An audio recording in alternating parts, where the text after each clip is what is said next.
Welcome to the Silicon Slope Show. My name is Clint. I've got Garrett Clark here, and we are in the greatest city in the state of Utah, Provo. Yes, sir. I mentioned that because we've got Keith Morey here. Garrett, why don't you introduce our guest? A little brown nosing there. Thank you. I was born in Provo. Right on. Economic Development Director for Provo City, Keith Morey. Thank you for joining. We've gotten to know each other a little bit over the years, talking about Provo and the Provo Airport. It's great to have you here. Yeah, thanks for having me. Privilege. What's going on in Provo? Tell us, I don't know that people realize, particularly like people up north, probably Salt Lake County, how vibrant and important Provo is to the state's economy, particularly in startups and tech and innovation. Tell us, make your pitch for Provo. Yeah, I agree. I mean, so listen, I was the city manager in Payson City in the 90s and Mapleton in the 90s. And I actually left Utah County to go up and work for South Jordan City about 2000 because it was tough to make anything happen in Utah County. Things were slow. You felt like you were pushing water uphill to get any kind of a project. Payson City was the selection for Micron. I don't think anybody realized that until the head of the company stepped in at the last minute and said, yeah, no, we're going to Lehigh. And that was just kind of how everything was. But I think that's changed. That's not the same environment down here anymore. So when I came back to work for Mayor Kafusi as the Economic Development Director in 2020, this place is just a completely different place. And the thing that struck me from the very beginning was just the number of accolades that are directed at Provo City: best performing city, most charitable community, best place to start a business, best place for young millennials. I mean, I was just kind of blown away because after working in local government in Utah for 30 years, there's always great news about Utah in general. But I don't know that I'd ever heard anybody talk so much about all the incredible things that are happening in Provo. So when you ask me, where do you want to live in Utah or the country, I would tell you straight up, I don't think there's a better place you can find than Provo to live or to work or to do business. So, why do you think it's such a great spot to start a company? I mean, not all, but I would say a strong majority of our greatest tech companies have come out of Provo. Yeah. And whether they're still headquartered in Provo or not is a different thing. Like Qualtrics actually still is. Sure. Vivint still is, yeah. For example. The vast majority started here. Why is that? Why does that happen? Well, that's interesting. And it's a tough question for me, too. Maybe just as an example, last fall we had the undersecretary from D.C. for the Department of Commerce call us and say, we measure economic data across the country, and Provo's consistently at the top of the list. And you kind of say, what the hell are you guys doing in Provo? And I mean, that was really interesting. He wanted to come out and talk to us, and because of the weather a year ago and the bad winter that we had, we didn't make that happen. So we actually had a Zoom meeting with him. And I don't know, I kind of floundered around that. It's like, yeah, we got pretty mountains, we got great people, it's a great place, whatever. But then he tasked some graduate students from Harvard University to come out and figure it out because they want to be able to tell other places, how do you do what Provo's doing? And so we had to start to get specific. And to me, you really have to think about the pioneering spirit that has existed in Utah since this state was established. I mean, there was a unique breed of people that came here to do that. And that rich, pioneering kind of entrepreneurial spirit has existed for decades. It's in the fabric of who we are. So you compound that with the fact that we have incredible immigration. We've got some of the highest population growth rates of the country. We have larger families than most families do. We're incredibly focused on education. You got Brigham Young University here. All those things begin to kind of establish, fertile soil that allows businesses to thrive. Here's kind of another interesting aspect. Provo has the lowest average household income in the county. That's not something I would normally brag about, but people that don't have a lot of money tend to think of creative ways to do things instead of just going out and buying a new thing. And so all of that stuff, I think you begin to mix into the soil and you fertilize it, and all of a sudden you've got this rich environment that businesses just grow naturally in. And I've got ongoing capital that comes out of Brigham Young University and UVU year after year after year. Do you think it's the lowest income in the county because it's such a strong student population? Yeah, I think that has a lot to do with Yeah. it. I mean, plus Provo's the seat of government, right? So all the Yeah. social services for the county are here, and people that need those services congregate in and around our community. I don't think that's necessarily a bad thing. I mean, I think we've got a good mix. There's a lot of very wealthy people in our community as well, and they continue to contribute and donate. But that underlying current of who we are as a people, I think, makes us more thoughtful about, well, I can't really fix. I can't just throw my car away. What can I do to fix it, or what can I do to invent a new thing? Because I just can't go out and buy that thing. Yeah. Well, you talked about the fertile soil, and a first year like economic development director would know like the university is great, Yeah, and then you're very close right there. You've got the originals novella and Word Perfect that spawned a bunch of folks with experience and maybe a little bit of money. Um, it all kind of forms into like this beautiful little ecosystem where you've got the young up and comers. To your point, you've got the fiscally conservative folks who um, try and find new ways. Maybe some of them are like a completely brand new idea or they iterate. Um, and then it starts working, right? yeah, Because when we tell the story of Utah or Silicon Slopes, it's always Provo's kind of been the epicenter and it spawned outside of that. And if it's a University of Utah fan or if it's somebody that doesn't sure. like Provo, they're like, well, like, the data supports it. All the way to like a group of like core friends that could have theoretically expanded out into Texas or California or even Salt Lake County, but they didn't.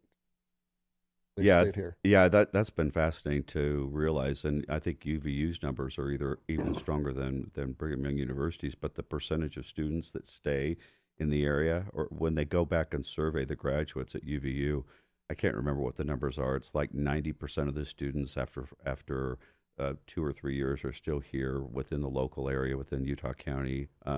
After 10 years or more, you got 75% of the student base or something like that that are still in this area. And I think BYU kind of had this history of people feeling like they had to go out to succeed into the world for a long time. And we're finding more and more that's less the case. Those people stay here in our environment, which is incredible. I did an interview recently with KUAR, and I think they were interested in kind of the tech downturn. You know, we're seeing a little bit of that in the market now with some of these larger tech firms right sizing or going through some layoffs. Just trying to get the sense from me: are we concerned? Are we nervous about what that means for the economy? And to me, that's been cyclical through Provo's and Utah County's history, the state of Utah's history for decades. And if you took a snapshot in time, I think that is scary. And I don't want to, I don't know, downplay the fact that people struggle. I think we're sympathetic to that. But what we have found is that those entrepreneurs are the same people that get hungry and go create the next new thing.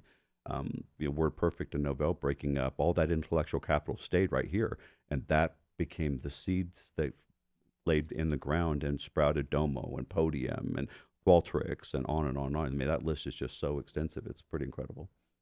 What do you think of Ryan Smith's? He announced what was it, a month and a half ago, this really cool incubator and accelerator and funding program that he's going to put on that property he owns down there in the river bottoms. What are your thoughts on that? I mean, to me, that's just kind of the next element in the startup environment that I think we have here.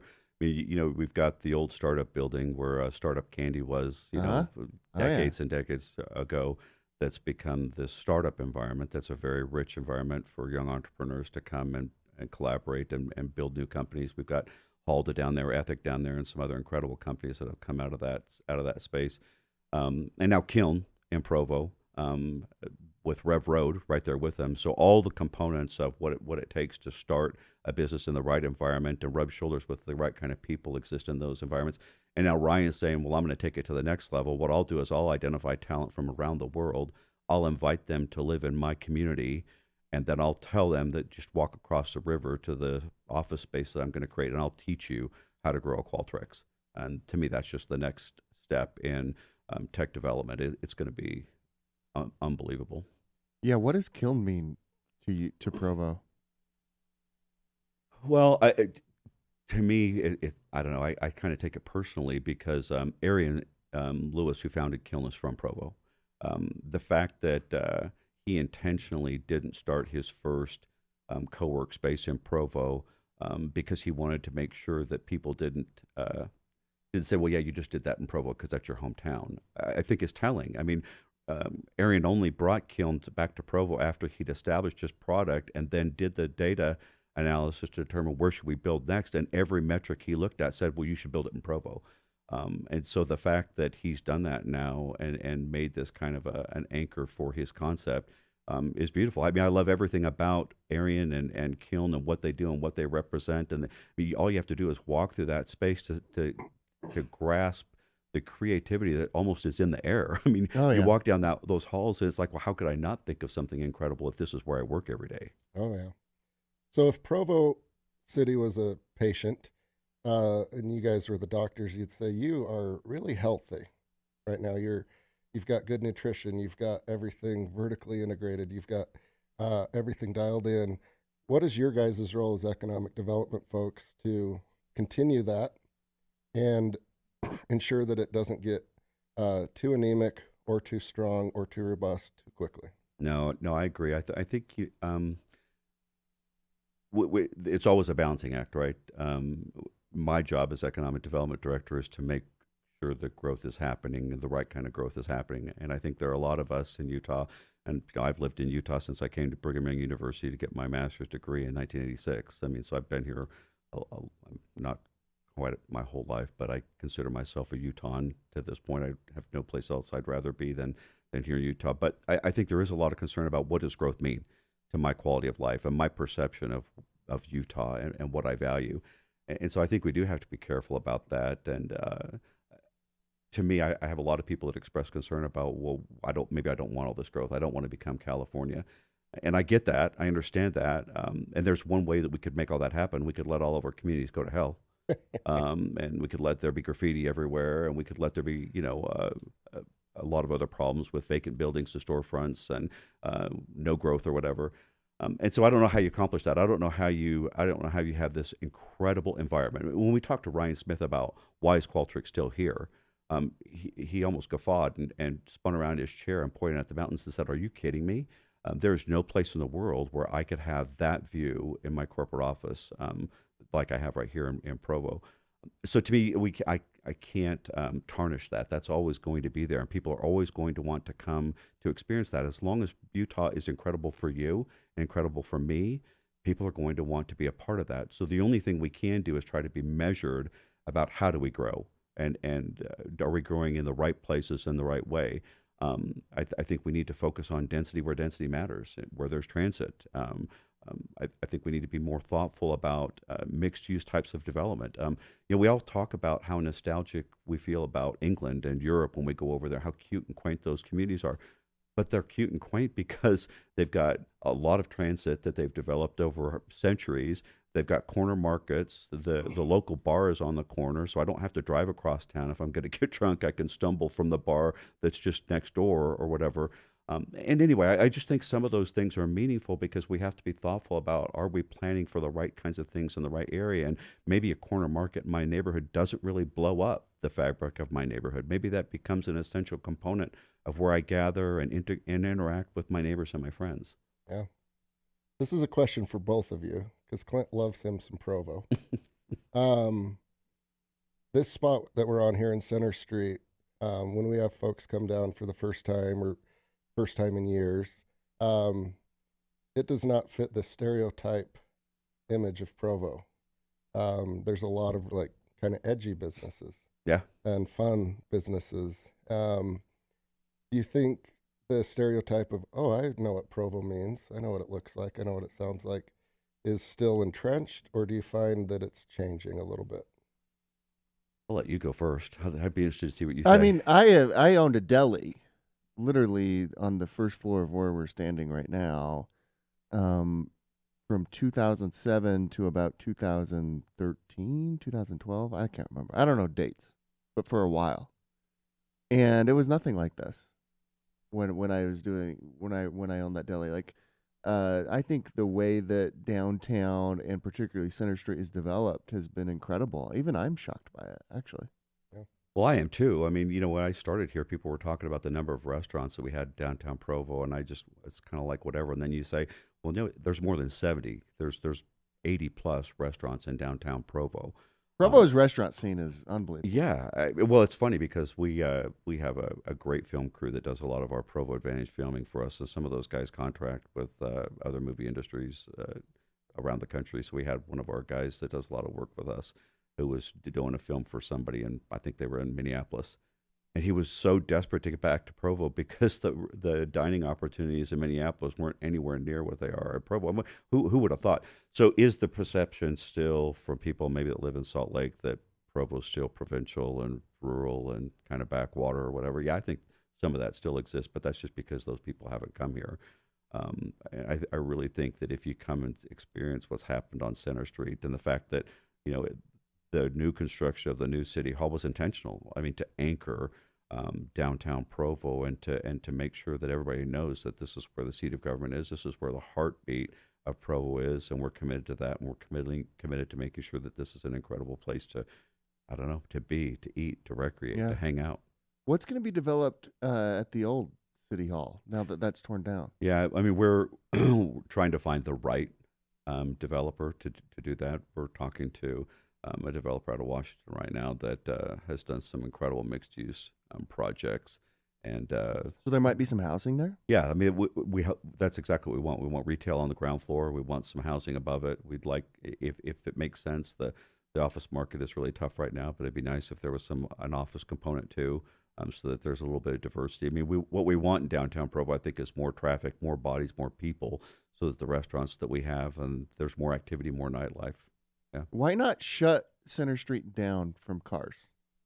Yeah, I think there's a lot of people that debate whether or not that can or should happen. It happens sometimes, right? It does. Throughout the year, like different festivals or farmers markets and things like that. I think there are, enthusiasts for downtown environments that would advocate that that's the right thing to do right now. The difficulty is if you look at any of the places across the country where they've done that, a lot of times the retail environments really struggle. And so I think you have to be careful about the right mix of auto pedestrian environments so that people can still get to it. Whether we like it or not, this still is a little bit kind of the wide open West. I mean, that's why we came here. And we still are pretty heavily car dependent. And I think there's a big portion of our population that if you just shut down traffic opportunities in downtown Provo, people would say, well, whether it's right or wrong, their perception would be, well, I can't get to where I want to get, so I'm not going to go. And I think that would be risky. And I think the retail environment is touchy enough as it is that I think we have to be really, really careful before we make decisions like that. Do you feel like you compete with Salt Lake? Are you collaborative with Salt Lake? What is your take on Salt Lake versus Provo? That we're better? Yeah. Yeah, well, that's obvious. No, I don't know. I mean, do we compete with Salt Lake? I don't think so. I mean, I think Salt Lake is, it's Utah's capital. I mean, I think they have a different purpose, and they will always be something that we're never going to be. And I don't think any of us really want to be that. When I started here in Provo, I had a perception, and I think you mentioned it earlier, that we grow a lot of businesses and a lot of them leave. And I felt like I had an accountability to fix that. And I think that as I've become, more aware and understanding of what's going on in Provo, it's clear to me that we will always grow companies that need to leave, that need to be at Silicon headquarters in Lehigh. Sure. They need the big shiny new building next to Adobe. They need the access to employment capital from the U and BYU, and so they're going to locate kind of central to both. But there will always be Qualtrics. There will always be Thread Wallets. There will always be companies like that drank the Provo Kool-Aid and just want to be here because of who we are or what we are. And that should be our focus. And when we talk about growth and how do we balance growth, I think that's how Provo does it. We're never going to be Lehigh. I don't want to be Lehigh. They've done some incredible things that are great for them, but would not be great for us. The kind of traffic that they have, the kinds of densities that they have don't meet or match the fabric of who we are. but to identify significant companies that really believe in what we are, that believe in our culture and how we live, and that the access to the mountains is important, access to proximity to BYU and UVU is important. Those are the companies I want to get hitched to and make a home for and make sure that we're protecting and taking care of. Oh. You guys also have another big tenant in Brigham Young University, right? Yeah. When you talk to other economic development folks from across America, like a comparable city that doesn't have a university, I don't know, Omaha. Yeah. What is the difference between the week before fall semester starts and the week after fall semester starts as far as like economic impact? I would assume like there's a lot more Wendy's being bought at 12 a.m. and the hours might be extended. But do you guys see an actual movement we there? really do. Yeah, and I think I think a lot of the businesses kind of watch those summer months creep up, and there's a little bit of trepidation about, okay, so how do we kind of stabilize ourselves for a couple of months while all the BYU students go home? But the reality is the more dense Provo gets, the bigger we get. I think the more we mitigate that. One of the things we've focused really heavily on, because to a large degree, Provo's most of it's built out. We still have some growth that can happen on the west side that's wide open, and infill opportunities here and there. But we've really tried to focus on revitalizing and redeveloping and densifying downtown Provo. So the more that happens, those residents aren't going home for the summer.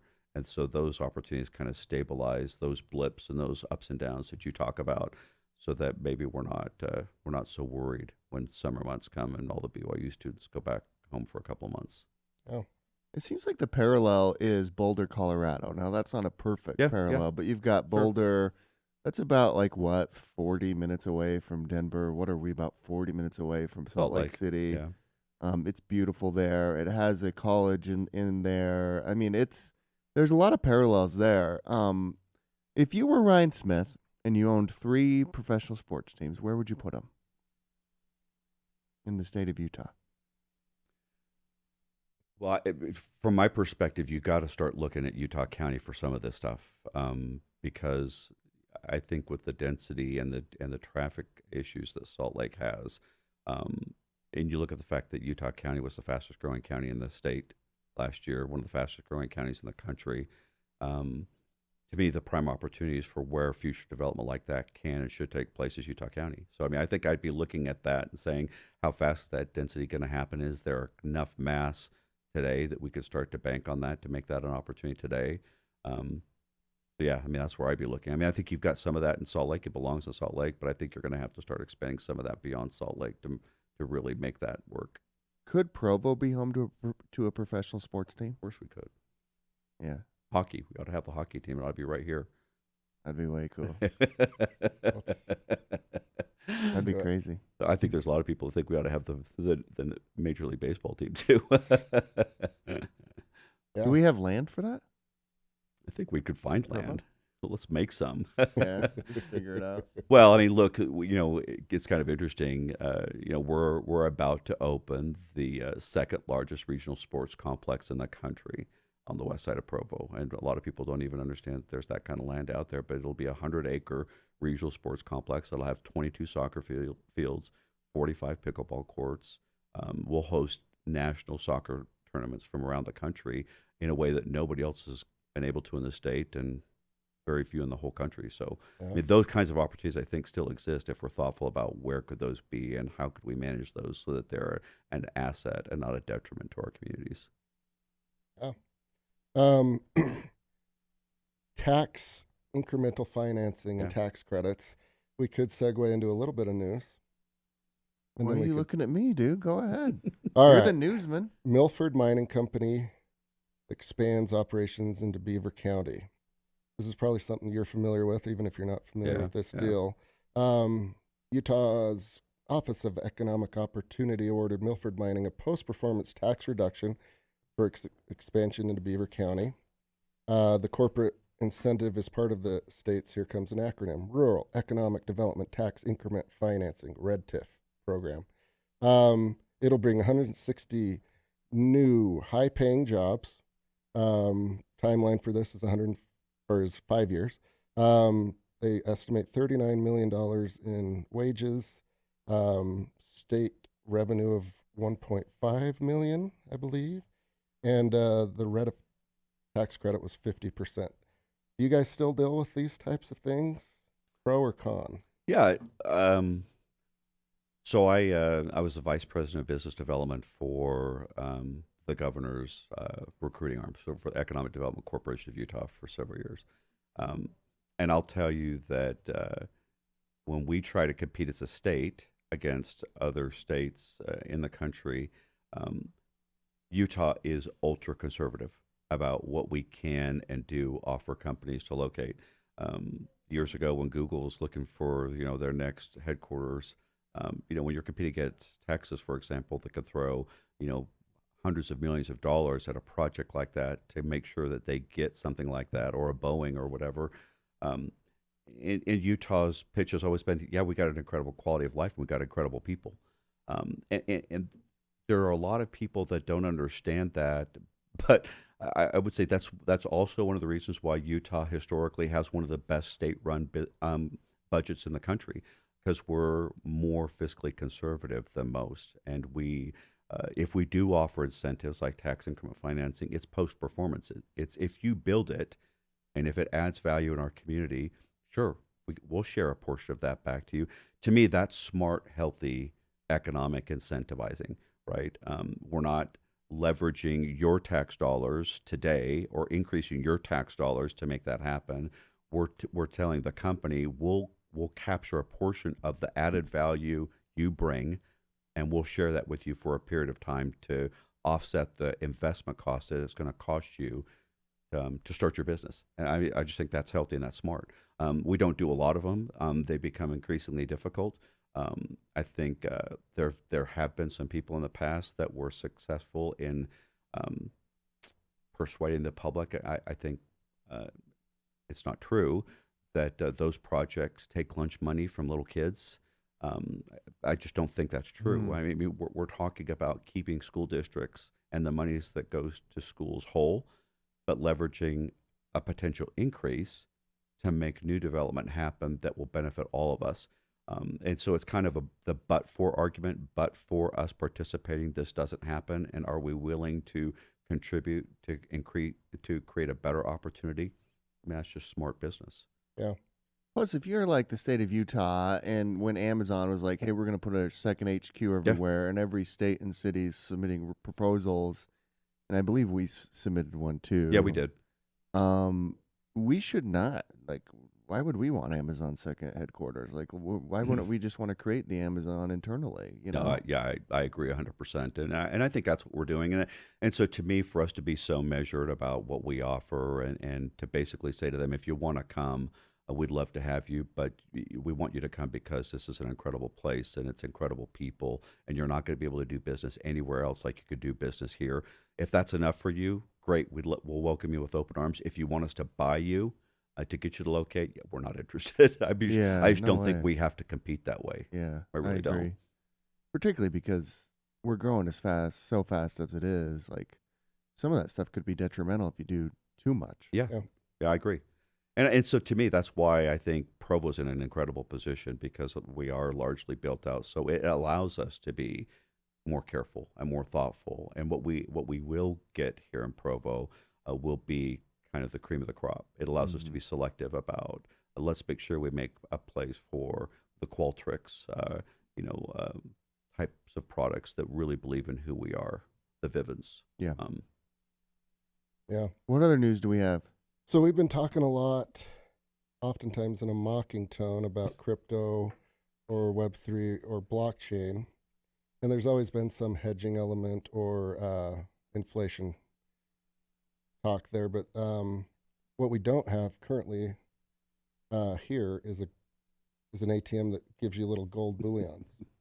What? Yeah.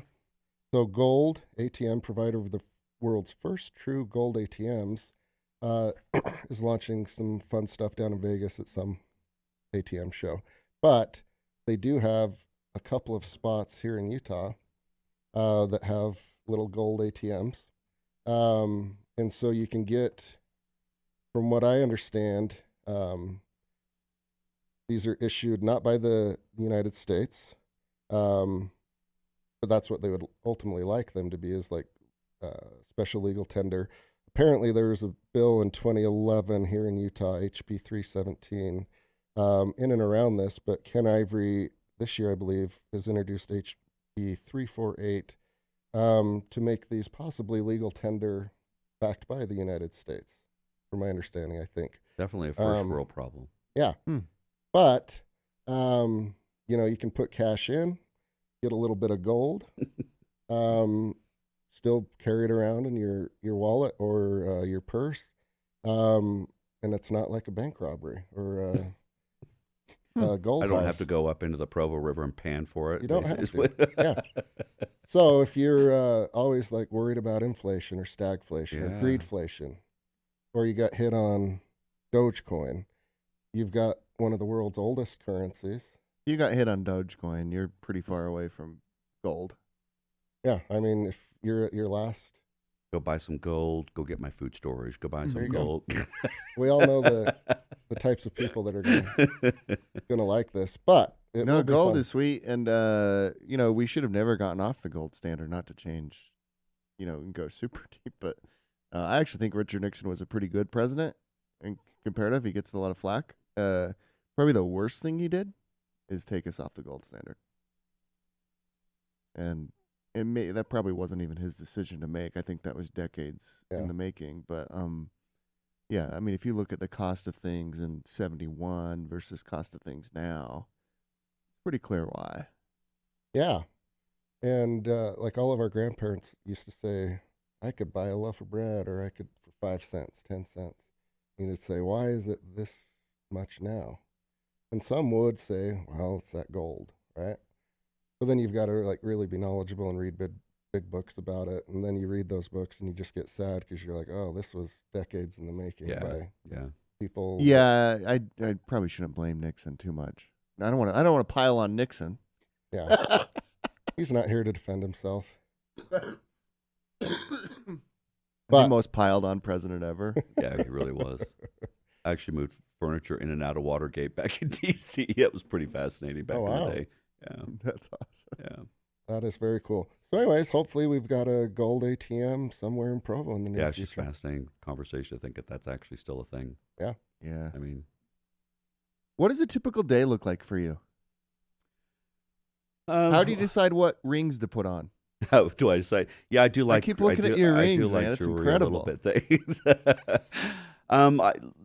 We're heavily focused on trying to keep business activity alive and thriving in Provo. And so I'm also the Assistant Director of Development Services. So any new projects that are coming through Provo City come through our department. So we do all the planning, all the entitlement work. Our planners work on that stuff. All the building inspectors for new construction work in our department. So we work with all the building inspectors, all the zoning enforcement. So if you got a neighbor that's got weeds that are 6 feet tall or whatever, our zoning enforcement officers check on that. We also manage all the federal funds, the community development block grant funds that provide opportunities for low to moderate income individuals. That those projects are housed in our department too, so we focus on a lot of that.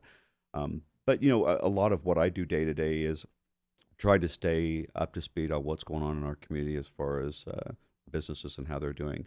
I'm thinking about the Provo Advantage and what stories we tell. One of the things that government does not do well that we're really trying to change is be better storytellers. When I told you I left Utah County and I went up to South Jordan to work, I went up as the assistant city manager of South Jordan because there was this big project that was starting that Kennecott was going to build, and the city manager called me and said, hey, Kennecott's going to do this thing. They got like 5,000 acres, and they're going to start this master plan community, and I can't manage this. Would you come up and help me? So I went up and worked on that, and we did all the entitlement work for the Daybreak project. But one of the things that Rio Tinto, that owns Kennecott, was really good at was storytelling, and their kind of position was nobody tells our story but us. People can react to our story, but we're going to tell our story first. And I just think that's really important. A lot of times we aren't, and especially government, we're not good at that. And so we're really trying to flip that paradigm. And I think Mayor Kafusi is phenomenal about it too, to lead out and say, these are the incredible things we want you to know about. Because if you don't do that, I think citizens are left to dwell on the pothole in front of their house. If you remind them, this is the best performing city in the country. It's the safest community in the country. It's the best place for young families to live in the country. Our quality of life is, better than nowhere else in the country. Then people think about the pothole as, well, okay, maybe even the best cities have potholes, right? As opposed to my whole world every day is consumed with how pissed off I am about the fact that that pothole's still there in front of my house. So, I mean, those issues are all important, but we focus on a lot of those things. And how do we storytell, and how do we make sure that the businesses in our community are healthy and surviving, and that the economy is healthy for them, and that we're doing what we can from a local government perspective to make sure we're not overly burdensome, that our processes aren't tedious and make doing business difficult. So, that's kind of how do people, like, you've launched a website around like this idea of the Provo Advantage, right? Yeah. Where do they go to check that out? Yeah, if you just go to Provo City's page under Development Services and look for Economic Development, we've got all of our past issues, and we try to storytell and talk about, our meetings with you guys and the great things you're doing. I mean, I have to say, to me, the fact that you guys are here in Provo is such a compliment to us, because I think, we were talking earlier, and you were kind of downplaying the fact that Silicon Slopes is, I guess, not that big a deal. I just disagree 100%. I mean, you guys have created a brand and a vision and a platform, a stage for yourselves and for tech development and for entrepreneurial environment in Utah that nobody else, I think, could have done. It's just phenomenal. And to think that you guys have an office presence on Center Street in Provo, where I think the heartbeat of all this stuff is just so powerful and so meaningful to me. I'm thrilled you guys are here. I really am. We love being here. We're also in Lehigh and Salt Lake City, but we love being in Provo. It really is incredible. Keith, thank you so much. No, thanks for having me. On. I appreciate it. This has been a lot of fun. Yeah, thank you so much. Check out Provo, everyone. Yeah, buddy. Yep. It's the best city in the state. Amen. And tomorrow we'll be joined by Sean Goff and Jason McGowan to talk about the EY Entrepreneur of the Year program. Crumble's CEO, right? And Sean is from Ernst & Young. Yep. All right. See everybody tomorrow. Thank you. Hey, that was awesome.